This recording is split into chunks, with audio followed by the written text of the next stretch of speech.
We got to know her. I feel like I became like her older sister last year. We were on a panel together with up-and-comers, and the one thing that Sage really hit the nail on the head with the fact that when we watched Skylar in the Final Four, it was unbelievable to see her go for it, and we were all so proud in this way that sort of brought us together like this little sisterhood last year. So to see her shine and now to see her this year, and again she said she's nervous, but I think it's because she's sitting next to one Lisa Leslie. But now they're friends, the mentor relationship and everything will be fine. Did you look forward to that moment, to be a mentor and to have that opportunity to make a difference in young kids' lives? I really feel, I'm a very spiritual person, and I just feel like my spiritual gift is my ability to speak, and I would talk to people and kids, and even when I was a kid, I mean, I just felt like I had some advice for someone. and I really don't know, but I just feel like from a spiritual thing that's my thing. And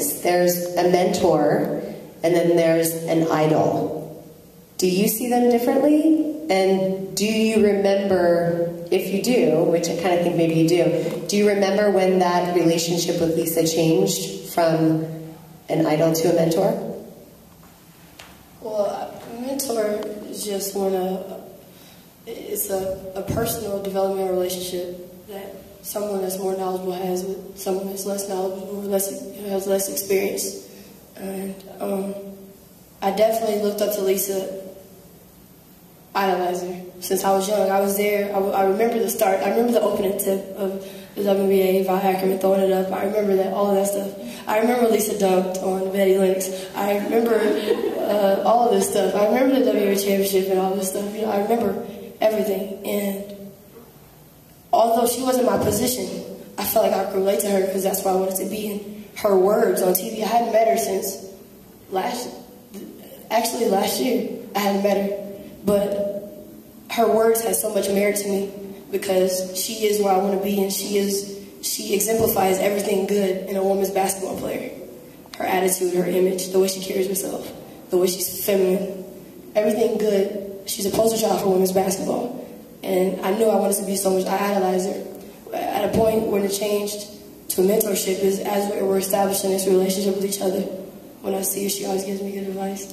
Now, just touching upon that really fast, what advice has she given you? You said really good advice. So. Well, I told her a little bit yesterday about how I'm in a business school, and she was just that's really emphasizing how much importance that is, life after basketball, and just the things that she's trying to do, how she's establishing her career and stuff like that last night, and even just, you know, the information that she shared with all of us last night. I'm a sponge. And like I said, her words still hold so much merit to me because I want to be, you know, and I look to you to guide me, you know, through this. And I know she'll welcome that challenge of helping me. And she told me she would. That's right. Can't go back now. And I think when it switches, like, I remember being that girl.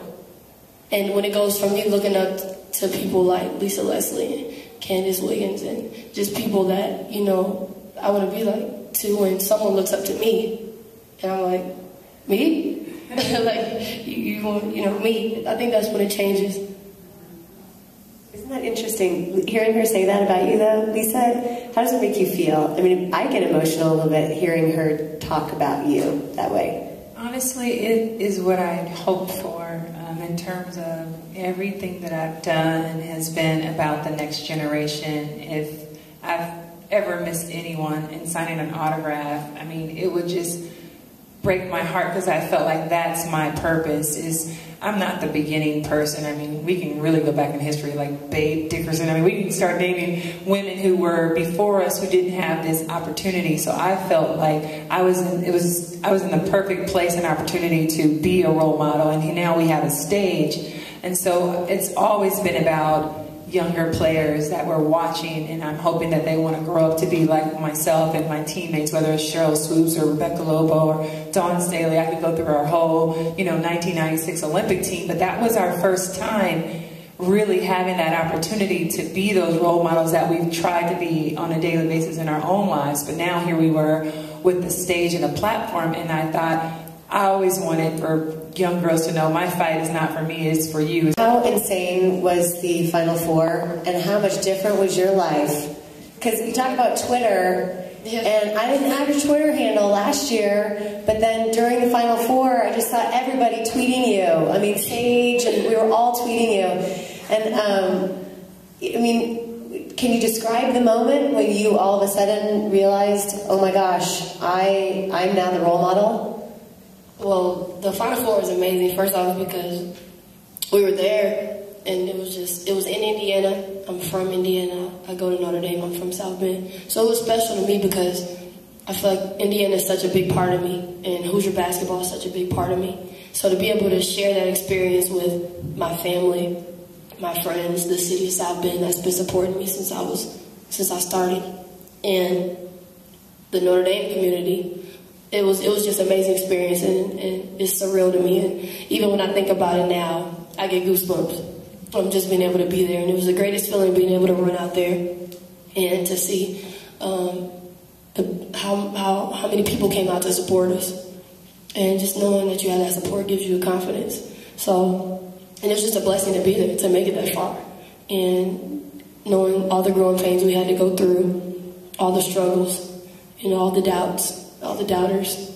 And come on, let's be honest, when you beat UConn, were you just, what was the locker room like? What was the bus? I don't even know the protocol. Do you go to the locker room or do you go to the bus? What happens? I don't know. I was in a pool. I went to warm down. I mean, that game was crazy. I mean, you're playing against a player like Mymore. I mean, at any time, all eyes are on her. You know what I mean? I think she's such a great player. She demands that attention. And my record against her was 0-6. Well, 0-7. She beat us once in the AAU. I lost to her so much. It's like, can you see the resemblance right here in these two? By the way, the competitive spirit over there. Forget the losses. Right? At one point in time, it's like you're gonna get sick of losing, and it's like, we're here, we're in Indiana, we deserve, our fans deserve us to come out and show more heart. So that was definitely our mindset. And then after the game, it's just, you just go crazy. I mean, you talk about it like 3, 2, 1, like, I'm gonna do this, I'm gonna celebrate like this, or I'm gonna do this. But when we won, we realized what opportunity we had. We realized what we just did and how big that was for our program and for Coach McGraw. And we played for Coach. I mean, we were 0-21 against Tennessee. We played that game for Coach. We hadn't beat UConn in forever. We played that game for Coach. So it was just an amazing experience to be there. And then how much attention we got after that, it was crazy. I guess I didn't realize how big that was, because I remember going into the tournament, I had like 3,500 followers on Twitter, which was cool. That was cool. And I just can say whatever. And it jumped. After the first and second rounds, it was 8,000, 9,000. And then after we were going to the Final Four, it got 10,000. And then the night after we beat UConn, I went from 10,000, 12,000 to 70,000 in one night. I actually remember, if I could interrupt, because I was following you on Twitter. I was following Candace Wiggins, because we sort of talked to, and I saw Little John. Little Wayne. One of those little men. So of course I had to step in. I'm like, hey. Back off, Little Wayne, Little John, whatever they call you. She's too young for you, pound mommy tweet. Do you understand this? Do you know what happened? So Lil Wayne was hitting on Sky over there through Twitter, right? So the true mama bear there next to her said, it doesn't just stop at the basketball court. I'm going to mentor a role model and take care of her. And so it's a true story. It's a true story. You saw it, huh? I sent the tweet and I saw it. I was laughing. And I got so many mentions, but that tweet stuck out. It was like, Lisa was like, no. And I was like, well, But it was funny because I was always a huge fan of his. Like, everyone that knows me knows I'm a huge fan of Lil Wayne and his music. And when he said that, I was like, wow. But what he said was, it was congrats to my wife, Skylar Diggins, and the Fighting Irish. I'm like, wow. I didn't know we were married first off, so that was good. I see that, I'm like, wow, I love him. Everybody knows I love him, his music. But then again, another part kicked into me. He watched the game. He watched the game. So I'm like, not only we have such a wide, you know, how many people are watching the game now? It's not just girls anymore. You know, this tournament is huge. We have everywhere from the top rapper, the best rapper alive is watching it.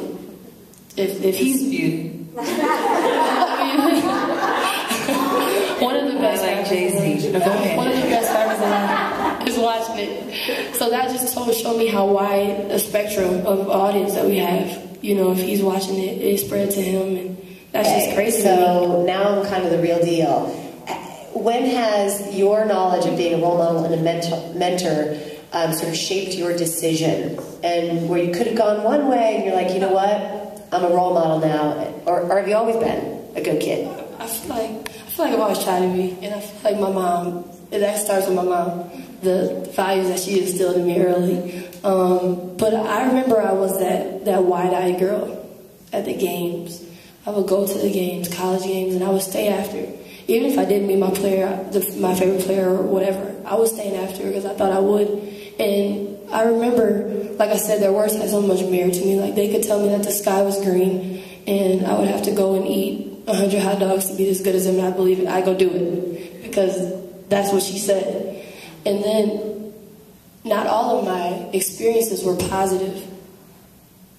I had a couple of negative ones too, and for a second there, I doubted myself. It mattered.